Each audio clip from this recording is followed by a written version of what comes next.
बाबर भाई, कुछ तो कर लें, कुछ तो बोल लें। ऐसे मत बैठो, मेरा दिल बैठा जा रहा है, कुछ तो बोलो। सवाल का आंसर नहीं दूंगा। उसके लिए इंशाल्लाह स्टेडियम में मिलेंगे सबको। सबको मैं सवाल का जवाब दूंगा, जिसको जो चाहिए होगा मैं ज़रूर उसको पूरा करूँ। इतना तो यकीन करें, मैं यूनिवर्सिटी में टीचर के हाथों पे जलील नहीं हुआ था, प्रोफेसर के हाथों पे जलील नहीं हुआ था जितना मैं आपको सपोर्ट करने पे जलील हो रहा हूँ, यकीन करें। इतना काम तो मुझे अपने खुदाई कसम सिंगल होने का भी नहीं है जितना आपने मुझे दे दिया है। मैं इतनी तो मेरी अभी उम्र भी नहीं हुई जितने मेरे सर पे बाल आ गए हैं मैं सफ़ेद। कब तक आपकी मतलब मैं सपोर्ट कर करके ट्रोल होता रहूँगा, बैश होता रहूँगा। अब तो यकीन करें, दोस्ती यारी भी है बस जाती नज़र आ रही है मुझे आपको सपोर्ट कर करके। अगर बॉर्डर पे हमला हो जाए ना, खुदा ना खास्ता किसी बॉर्डर पे, किसी भी बॉर्डर पे, उसके डिफेंस पे इतना ख़र्चा नहीं होता जितना मेरा खून जल गया आपके डिफेंस के ऊपर। कब तक आपके डिफेंस करता रहूँ, कब तक आपको देखता रहूँ कि यार आज इनिंग खेलेंगे, आज बड़ी इनिंग खेलेंगे। वो इनिंग कब आएगी बाबर भाई, समझ नहीं आ रही मुझे। मतलब अगर आज इस रोड पिच पे भी हमने नहीं चलना था, इस रोड पिच पे भी आपकी बैटिंग को हमने नहीं देखना था, तो फिर हम कब देखेंगे आपकी बैटिंग को, मेरी समझ से बाहर है। खैर भाई, शुरू से स्टार्ट करते हैं कि शुरू में क्या हुआ है जी कि मैच कैच आपने ड्रॉप कर दिया हमेशा की तरह। ये हमारा रीत रिवाज है 2015, 2021, 2023। इससे पहले भी काफ़ी मैच जो हमें ऑस्ट्रेलिया के खिलाफ याद है। कैच छोड़ा, मैच छोड़ा, सीधी सी बात है। चाहे वो कोहली का हो, किसी का भी हो, वार्नर का हो, शेन वॉटसन का हो, किसी का भी आप कैच छोड़ोगे बड़े अच्छे प्लेयर का, वो आपको धो के रख देगा, सीधी सी बात है। कैच छोड़ने के बाद ठीक है, हमें पता था कि यार रोड पिच है, इस पे मार पड़ेगी, सब कुछ होगा। लेकिन इतनी मार, कोई क्लू नहीं था किसी के पास, कोई जवाब नहीं था कि यार इस बंदे को कैसे रोकना है, इन दोनों को कैसे रोकना है। खैर शाहीन अफरीदी आया और उसने 2 विकेटें हमें दे दी, और उसके बाद ये ब्रेक थ्रू हो गया और 260 से लेके 367 तक हम ले गए आगे। 100 रन के ऊपर हमने लेनी तकरीबन, आखिरी 16 ओवर में सिर्फ 100 रन दिए और हमने ले लिए 9 विकेटें। बड़ी बेहतरीन सीन हो गया, बड़ा अच्छा कमबैक भी हो गया, और हमें लगा कि यार अब तो अल्हम्दुलिल्लाह इंशाल्लाह मैच अपने हाथ में। सिर्फ ओपनिंग है कि अच्छा स्टैंड चाहिए, और वो हो भी गया। स्टार्ट में इमाम और अब्दुल्ला शफीक ने बड़ा अच्छा स्टैंड दे दिया हमें। लेकिन बात फिर वही है कि जैसे ही वो 1 विकेट गिरी और दूसरी विकेट पे आए बाबर भाई, और उसके बाद वो पहले दोनों ओपनर गए, और उसके बाद जी बाबर हमेशा की तरह, बाबर आजम हमेशा की तरह, मैं यही दोस्त को जब मैच खेल रहे थे मैं ये कह रहा था, भाई ये देखिए स्पिनर आ गया है, ये कंफर्म इस बॉल पे आउट होगा, और वही हुआ है। मतलब मेरी समझ से बाहर है। अब बाबर भाई, आपको मैं एक मशवरा दे दूंगा कि एटलीस्ट भाई, आप 3 दिन हैं आपके पास, अफगानिस्तान के साथ वैसे हमारा मैच आने वाला है, स्पिनिंग उनके तो वैसे स्पिनिंग ट्रैक है वहाँ पे पुणे में और चेन्नई में, और उसके बाद जी वो उनके हैं ही स्पिनर, और कोई उनकी चीज़ है ही नहीं जिससे आपने आउट होना है। आपने मुजीबर रहमान से, राशिद से या नबी से आउट हो जाना है भाई। कम से कम भी आप 3 दिन ना, बस रोज़ाना स्पिनर को खेलते रहो, पूरा दिन उठते बैठते बेड में आप लगा लो, कोई कोई स्पिनर ट्रैक लगा लो भाई। मेरी समझ से बाहर है, कैसे भी करो, लेकिन हमें ये कम चाहिए, और अच्छी तरह कम चाहिए। और अगर नहीं होता ना भाई, तो सीधी तरह टिकटें लो और बस दो और वापस आ जाओ। बस मैं आपकी टिकटें मैं बुक करवा देता हूँ भाई, मैं टिकटें बुक करवाता हूँ आपकी, आप वापस आ जाओ, कोई फ़ायदा नहीं है। हमें दिमाग भी आउट होता है, तबीयतें भी ख़राब होती हैं, खून भी जलते हैं, पैसा भी हमारा ज़ाया बर्बाद, टाइम भी ज़ाया, हर चीज़। मैं छुट्टियों पे हूँ, और यकीन करें ऐसी ना बेदिली छुट्टियाँ और ऐसी डिप्रेशन वाली छुट्टियाँ मैंने कभी ज़िंदगी में नहीं गुजारी भाई। मतलब स्टोइनिस कोई बॉलर है जिसको हमने ये विकेटें दी हैं, जिसने आगे ब्रेक थ्रू दे दिए हमें, और मतलब उसने सारा हमारा रिदम ही तोड़ दिया स्टोइनिस ने आगे। चलो उसने 2 विकेटें ले भी ली, उसके बाद फिर वही कहानी, आप आउट हो गए, जैम्प आउट हो गया, बाबर आजम साहब आउट हो जाते। मतलब हर कोई आके, वो जो खास का जो टर्निंग पॉइंट था ना हमारा, अच्छे वाले हम जा रहे थे, अच्छा वाला हमें लग रहा था, ऑब्वियस ही बात है हमें बड़ी इनिंग खेलनी पड़ेगी बाबर भाई को, लेकिन नहीं हुआ। चलो ठीक है, नहीं हुआ।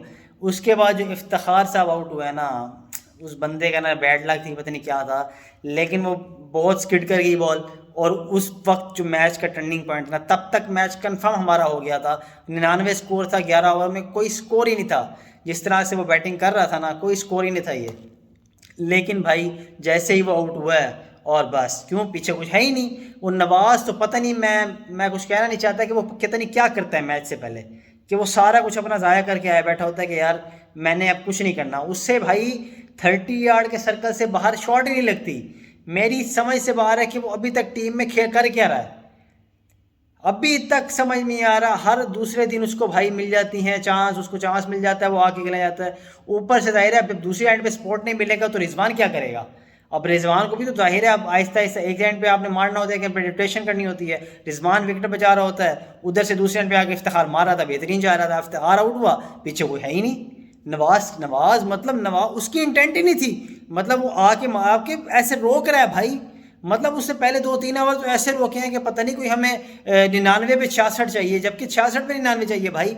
आपको 9 ओवरों में चाहिए, 9-10 की एवरेज चाहिए आराम से। आप आके खेल रहे हो कोई 4-5 की एवरेज के ऊपर, मेरे ख्याल में उससे भी कम जा रहे थे आप। भाई किसी तरह हम सेमीफाइनल में भी पहुंच जाएंगे, मुझे लग रहा है, जो मुझे लग रहा है, अगर मतलब साउथ अफ्रीका अगर चोक कर जाती है और इंग्लैंड के भी हालात ऐसे ही लग रहे हैं। लेकिन बहुत बड़े सवाल हैं, अगर हम सेमीफाइनल में पहुंच भी जाते हैं तो देखना पड़ेगा भाई, बहुत बड़े डिसीजन लेके, और अल्लाह की मदद होगी तो वो कहना कुदरत का निज़ाम ही होगा तो हम पहुंचेंगे सेमीफाइनल में। वरना पता नहीं क्या हो जाता है, इंडिया से मैच हारने के बाद तो ऐसे सर पाँव हाथ पैर सब कुछ फूल जाते हैं कि अल्लाह माफ़ करे क्या हो गया। बाबर भाई बहरहाल ग्राउंड में जवाब देने पड़ेगा आपको, वरना यहाँ पे जवाब देते देते मैंने मर जाना भाई। बहरहाल यार देखते हैं, हालात तो बड़े ही टाइट हैं भाई, सीधी सी बात है। कोई शाहीन का कमबैक हो गया इस फ्लैट ट्रैक के ऊपर, लेकिन वो एक ऐसी सिचुएशन चली हुई है कि एक सीधा होता है 3 ख़राब हो जाते हैं, 2 सीधे होते हैं 4 ख़राब हो जाते हैं, इस तरह की मतलब पहले हसन अली और सारे सही चल रहे थे, अब आज शाहीन पिट रहा था, आज शाहीन वापस आया है तो हारिस रऊफ को 4 ओवर में 60 पड़ गया। मेरी समझ से बाहर है कि भाई एक वो जो एक मतलब थी, एक सिचुएशन चल रही थी, मुझे जो मैं अगर आपको बताऊँ ना, मुझे लगता है कि वो जो एक मिसिंग हमारा पार्ट है ना, नसीम शाह, वो क्या करता था अभी तक लोगों को समझ नहीं आ रही, वो करता क्या था, वो आके क्रैक करता था प्रेशर क्रिएट, वो आके ऐसी मतलब आउट स्विंग और डिफीट करता था बॉलर बैट्समैन को कि वो खेल ही नहीं पाते थे, जो प्रेशर क्रिएट होता था उससे। तो वो नसीम शाह और इसको शाहीन अफरीदी को और हारिस रऊफ और बाकी बॉलर्स को विकेट मिल जाती थी उसके प्रेशर क्रिएट करने की वजह से, नसीम शाह के। अब वो एलिमेंट मिसिंग है तो ऑब्वियस सी बात है, हमारे हाथ पैर खुले हैं। बहरहाल भाई ऑस्ट्रेलिया से हार गए तो चलो हम ज़रा थोड़ा बहुत कर लेते हैं, यार बड़ी टीम से हार गए हैं, लेकिन अफ़गानिस्तान से खेलते हुए भाई बड़ा डर लग रहा है, बहुत ही डर लग रहा है। मुझे तो ये था कि भाई अफ़गानिस्तान से हम हारेंगे, और अब तो मुझे एक्स्ट्रा ही डर लग रहा है कि वाकई हार जाएंगे। स्पिनर हम वैसे नहीं खेले जा रहे, ऊपर से वो स्पिनिंग ट्रैक होगा, ऊपर से हमारे ऊपर प्रेशर क्रिएट हुआ होगा। भाई बहुत मुश्किल है, बहुत ही ज़्यादा मुश्किल है। बस दुआई कर सकते हैं, कुदरत पे बैठ सकते हैं कि कोई मुआवजा हो, जैसे पाकिस्तानी टीम हमेशा से करती है। चैम्पियन ट्रॉफी 1992, 2007 का तो चलो ठीक था, मतलब जितने भी हमने इवेंट्स जीते हैं वो ऐसे ही जीते। पिछले साल भी फाइनल में ऐसे ही पहुंचे हैं कि भाई शुरू में हम बिल्कुल ही फारग होते हैं, अचानक से कोई मुआवजा होता है, रन रेट का कुछ हो जाता है तो हम पहुंच जाते हैं, और बाहर भी होते हैं तो रन रेट से, जैसे 2019 में रन रेट से ही बाहर हो गए थे। मतलब हमने कभी क्लीनली हमने अच्छा नहीं किया। हाँ एक ही दफ़ा, वो भी बाबर आजमी की कप्तानी में, इसमें कोई दूसरी राय नहीं, मैं कोई वो नहीं कर रहा। बाबर आजमी की कप्तानी में 2021 में हम डायरेक्टली 5 के 5 मैच विदाउट कोई मैच हारे हम पहुंच गए थे। जैसे आजकल इंडिया खेल रहा है वैसे हम 2021 में हम भी T20 में सेमीफाइनल में डायरेक्टली पहुंच गए थे, और वहाँ पे ऑस्ट्रेलिया से सेमीफाइनल में हार गए थे।